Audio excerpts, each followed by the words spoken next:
जनपद चित्रकूट बुंदेलखंड का सबसे पिछड़ा इलाका कहा जाता है। इस चित्रकूट की कहानी मराठों से जुड़ी हुई है। मराठा कालीन कई ऐसी इमारत हैं जिसमें बावली और कुएं बनाए गए थे। आज एक ऐसी ही बावली और कुएं का हम जिक्र कर रहे हैं जिसमें वाजीराव मस्तानी स्नान किया करती थी। वाजीराव मस्तानी की कहानी बड़ी दिलचस्प है। वाजीराव मस्तानी पैसे से नृत्य करने वाली थी, लेकिन तलवारबाजी में वो जबरदस्त जयपुर निपुण थी। यही वजह था कि मराठा कालीन बाजीराव पेशवा से उन्होंने अंग्रेजों के खिलाफ मदद मांगी। यह बुंदेलखंड की वही महिला थी जिसने अपनी तलवार के दम पर अंग्रेजों को सबक भी सिखाया। लेकिन एक वक्त ऐसा आया, बाजीराव मस्तानी को पेशवा बाजीराव के पास मदद के लिए जाना पड़ा और अंग्रेजों के खिलाफ युद्ध छिड़ गया। इसी दौरान मराठा कालीन राजाओं ने बावली और कुएं बनवाए थे जिसमें उनकी रानियों को अलार्म लगा हुआ करता था।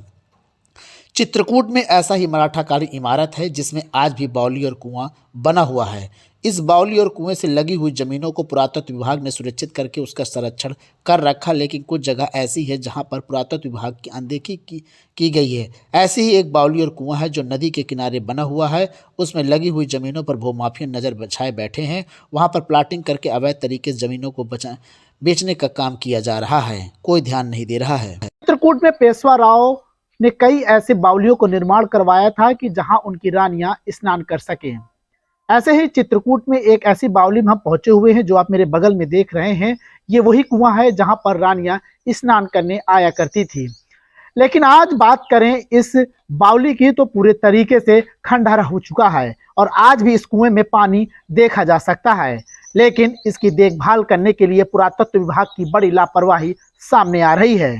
लोग ये भी बताते हैं कि जो ये कुआं है, इस कुएं में रानियां जब स्नान किया करती थी तो इसी स्थान से स्नान करते करते कई स्थानों तक पहुंच जाया करती थी। लेकिन आज इस कुएं की देखभाल ना कोई कर रहा है और ना ही इसकी कोई सुध लेने वाला है। ऐसी चीजों को देखने और संजोए रखने के लिए पुरातत्व विभाग की बड़ी जिम्मेदारी होती है, लेकिन चित्रकूट का पुरातत्व विभाग पूरे तरीके से खोया हुआ है।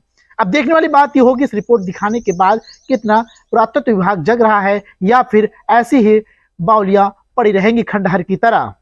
धीरेन्द्र शुक्ला, न्यूज़ 18, चित्रकूट। ये बवाली अति प्राचीन है और ये मराठा कालीन है।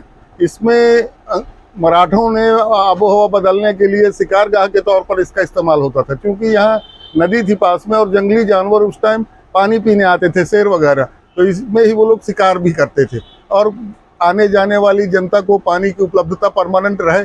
छोटी सी नदी थी ये, तो इसमें पानी बावली में पूरा रहता था, तो लोग वहाँ रुकते भी थे। दलानें बनी हुई हैं और तीर्थयात्रियों की सुविधा के लिए था। मराठा कालीन ये बावली देख रेख के अभाव में पुरातत्व विभाग द्वारा कोई भी इसकी देख रेख न करने या इसको अपने अंडर में न लेने के कारण ये जीर्ण शीर्ण अवस्था को पहुंच गई है और लोगों ने इसमें माल की संभावना की, सोना चांदी या मराठों का इसमें खजाना होगा कोई, इसकी एक एक ईंट खोल डाली है, तो अंदर से बावली पूरी की पूरी ध्वस्त हो गई। क्या कहेंगे, इस तरह की बावलियां और भी हैं करवी के अंदर? हाँ। तो ऐसे में कहा जाता है मराठा कालीन जो रानियां थी, क्या इनमें स्नान करने आती थी? क्या कहानी है? ये जितने बने हुए हैं, चित्रकूट में 40 बाग बनाए थे मराठों ने। तरहुआ में है कुछ करवी में है, कुछ जिला मुख्यालय के पास है, जैसे गणेश बाग है, राम बाग है, कोठी तालाब है, गोल तालाब है। ये सब अतिक्रमण के शिकार हो चुके हैं वर्तमान में। इसके चारों तरफ की जमीनों पर लोगों ने कब्जे कर रखे हैं और मकान वगैरह बनवा के प्लाटिंग वगैरह करा दी है। नहीं तो इनकी अगर संरक्षण किया जाता तो ये आज देखने लायक होते और चित्रकूट के पर्यटन उद्योग को बढ़ावा देते। लेकिन